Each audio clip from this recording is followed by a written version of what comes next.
This is Law of Attraction Explored. I'm Tim Grimes. If you'd like a free guide that explains the hidden link between relaxation and the law of attraction, or if you want more information about my books or my coaching, you can visit radicalcounselor.com. Enjoy the episode. So I thought I would speak a little bit more about what we were discussing last time, and specifically how we were talking about anger and utilizing the energy we have behind anger to kind of snap us out of false beliefs or limiting beliefs. As I said, Maxwell Maltz describes how to do this very well in Psycho-Cybernetics. He says, you can use anger as a way to basically free yourself from a limiting belief. And what's interesting is that, at least from what I've seen, generally speaking, in the law of attraction, there's actually not that many other teachers besides Maltz who talk about this that often. Maltz constantly references this as an approach or technique, utilizing anger, using that strong energy, to push out what you don't want, to push out the darkness and make room for the light. But he's a rarity in that not that many other teachers, talk about it. And I like to talk about it because in counseling, in therapy, in alternative healing modalities, besides the law of attraction, you often hear about anger being utilized as an essential tool, or if not essential, at least a valuable tool that can be utilized to help us feel better. Now, there's so many things about anger that are misrepresented, and I don't have the time or frankly, the interest in talking that much about how anger is misrepresented. I assume if you're listening to this podcast, you're open-minded enough to understand that anger is a helpful tool if utilized correctly. And if you don't agree with that, that's fine. I totally understand your opinion. I would say that in that case, the rest of this episode is probably not for you, because I wanted to just run through a couple different ways that we can really express our anger effectively that I found. And one thing that's interesting is most of this stuff I already knew before I had ever even heard of the law of attraction. For instance, in Stop Being Serious, which is a video series I made back in 2010, 2011, I talk at length about utilizing anger. Anger to me was just such an obvious tool to snap us out of our mental malaise and have us feel better. If you get strongly angry about something, there is a lot of energy there, and that energy is not going to just stand still. It is going to be active, and it's going to be helpful if you allow it to be helpful. And that's really, really cool when you think about it. So in Stop Being Serious, I talk about anger a lot. And honestly, if you have the time, I recommend you take a look at that video series, or at least some of the clips from that video series. They're free. Go directly to stopbeingserious.com. You'll see very quickly what I mean when I talk about utilizing anger, at least in some parts of those videos. What some of you might not understand about me, if you only know me through this podcast or through, maybe just one of my books or something like that, is that I'm a highly irreverent person. And I'm the kind of person who really, at least when I'm in a situation where I'm at ease, does not hold back at all, particularly with myself. And by that, I mean I'm very comfortable being very loving to myself and using very loving self-talk. And I'm also very comfortable using self-talk that many of you would find totally appalling. I recognize that when I, for instance, swear at myself, I'm not swearing at my whole being. I'm swearing at that part of myself that is limiting me, which is, I think, what Maltz and some other great counselors talk about when they say utilizing anger. It's talking to that part of yourself that is small and that you realize consciously is small, but for some reason, some unconscious or subconscious reason, there's a hang-up there. And you want to basically dissolve or destroy that hang-up. What's a good way of doing that? Well, often a good way is to yell at yourself, to get loud, to say, what the fuck is going on? What the fuck are you doing? Why are you acting like a fucking idiot, you fucking moron? Fuck. So sometimes I'll talk to myself like that. And I feel very, very, very comfortable doing that because I know that I'm just talking to a part of myself that has some limiting thing that I want to get rid of. I'm not making a judgment about who I am as a person or, as a spiritual individual or anything. I'm just using loose, vulgar, irreverent, direct language to snap me the fuck out of my mental horse shit that's going on in my mind right now when I feel like crap. And it's a particularly powerful tool because I also know how to get really quiet and gentle with myself and talk very lovingly to myself. So, I might say, I love you. Everything's fine. Things are going great. Everything is beautiful. This is wonderful. Everything is just perfect right now. And I can, use language like that to feel good. But I could just as easily be like, snap the fuck out of it. And that also can make me feel good. Do you understand what I'm getting at when I say this? It might seem a little bit complicated, and it's not. It's so obvious that it seems complicated. Self-talk is your great friend. Your great friend. I talk about this in The Joy of Not Thinking. You can speak out loud to yourself in any way you want, and it can be a helpful tool. Because whether you're speaking out loud to yourself lovingly or jokingly or kind of sarcastically or even with anger, even out of frustration, out of desperation, if you talk to yourself long enough, out loud, in whatever way feels right in that moment, something is going to break through.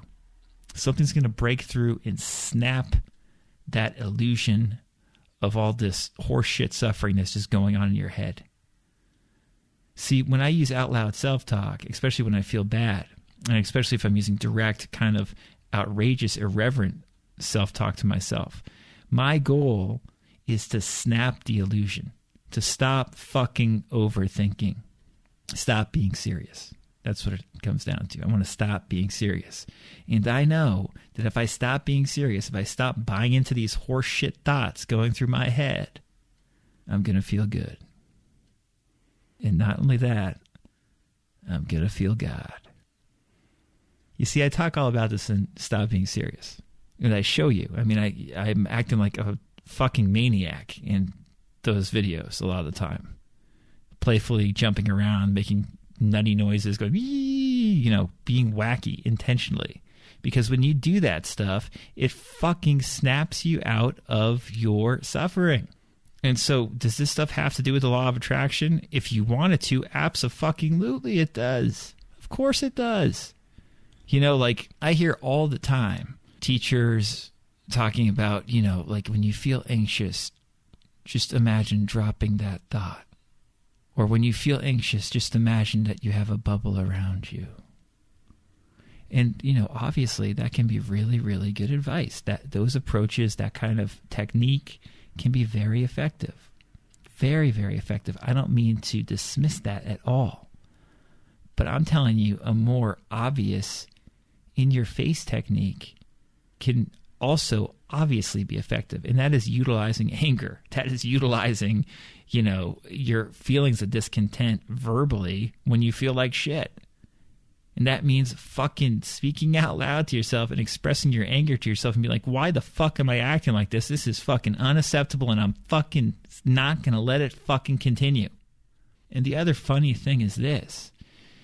You can actually just freak out loud to yourself. Like, oh my God, everything's going wrong. This is terrible. I can't believe it. Oh my God, this is awful. Oh, I can't handle this. Oh my gosh, I feel so bad. You can really trump up how bad you feel. You can become more and more melodramatic with how terrible you feel.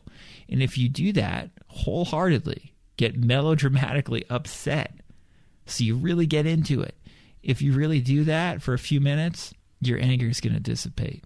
It's going to dissipate. It can't fucking compete. Your fear is going to dissipate. Your feeling of feeling so badly is going to disappear. Because it can't compete with this direct verbal assault that you're giving it, right? You're just too active. You're 100% there when you really start fucking, oh my God, I can't handle it. If you get really dramatic and 100% into it, something's going to shift. That seriousness is going to, drop off. And the seriousness drops off, things get a heck of a lot better, usually quickly. So I've talked about this a lot. And I've explored this a lot. And it fucking works, man. Utilizing anger, utilizing playfulness, utilizing ridiculousness and using self-talk in a way that expresses how you feel directly, where you're not trying to suppress how you feel, while you're being very in your face about how you feel to yourself. You utilize that, and you can utilize it consistently. Like, you can do this all the time. You can do this as a daily thing. Or whenever you feel really bad, you can start utilizing self-talk. It can fucking help. And again, obviously, it's just a tool, right? I'm not saying you have to do this at all, right? It definitely is not for everybody. It's way too in your face, too informal, too irreverent for some people to handle. I mean, the idea of swearing at yourself the way that I just did is going to just turn a lot of people off. And the reason I share it with you is just because it fucking works.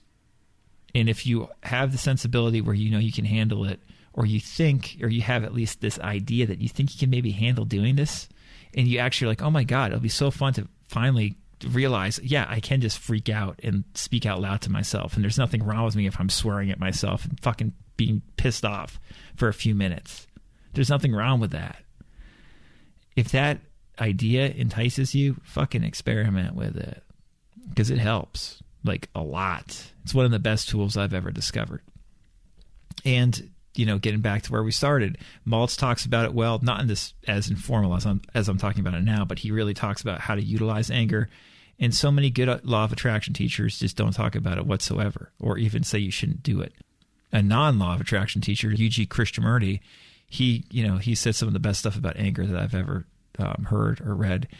You know, he used to say anger is just like it burns off, you know, your stress. You know, it burns off the bullshit, basically. And, you know, UG utilized anger and that energy a lot. But I think one reason it scares people when it comes to law of attraction is we assume, okay, I'm angry. I'm clearly angry. I'm not suppressing my emotions. And because I'm doing this anger is going to lead to more anger. And I'm going to get worse results in my life because I'm in this negative space, quote unquote, negative space. And my answer to that is that's fucking bullshit. You're in this negative space if you get angry the way I'm talking about for like a couple minutes or 5 minutes or 10 minutes or 15 minutes or even an hour. It's a short period of time.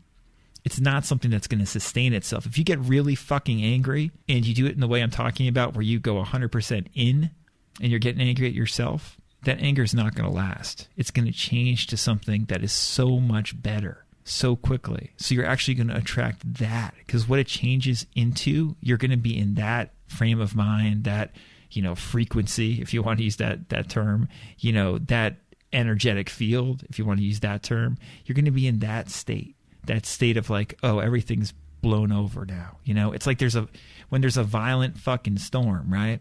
The storm comes in a lot of the time and it's just crazy. It's dark. There's lightning. There's thunder. It might be raining torrentially. And then it just disappears. And an hour later, there's blue sky again. And there's blue sky the rest of the day and the next day and the next day. It was just a passing storm that clears everything out. So you can look at anger as a tool in that way. It's not a bad thing. It is not a bad thing. Now, I'm specifically referencing getting angry at yourself. When we're talking about getting angry at other people in their presence, you know, like yelling at somebody else, that's a far dicier proposition. And you really have to know what you're doing if you do that, in the sense that, you know, energetically, or your state can really be affected if you are consistently getting angry at other people and explicitly getting angry at them. You really have to monitor that. But what I'm saying is you don't really ever have to do that, or very rarely are you going to have to ever get angry at other people if you just get angry at yourself. Even if you're angry at another person for something they did, and you express that anger to yourself by speaking out loud, like, you know, fucking Jimmy, what the fuck was Jimmy thinking? I'm so fucking pissed off that Jimmy fucking did that. Even if I'm yelling about Jimmy's behavior, if I'm doing it when I'm alone, expressing the anger to myself, the anger towards Jimmy is not going to last, right? Because it's going to be too strong and too in your face for that energy to remain. It's going to then clear out. You know, the storm's going to be there for a little bit, and then it's going to clear out, and you're going to have blue sky again. This should be really obvious, what I'm talking about right now.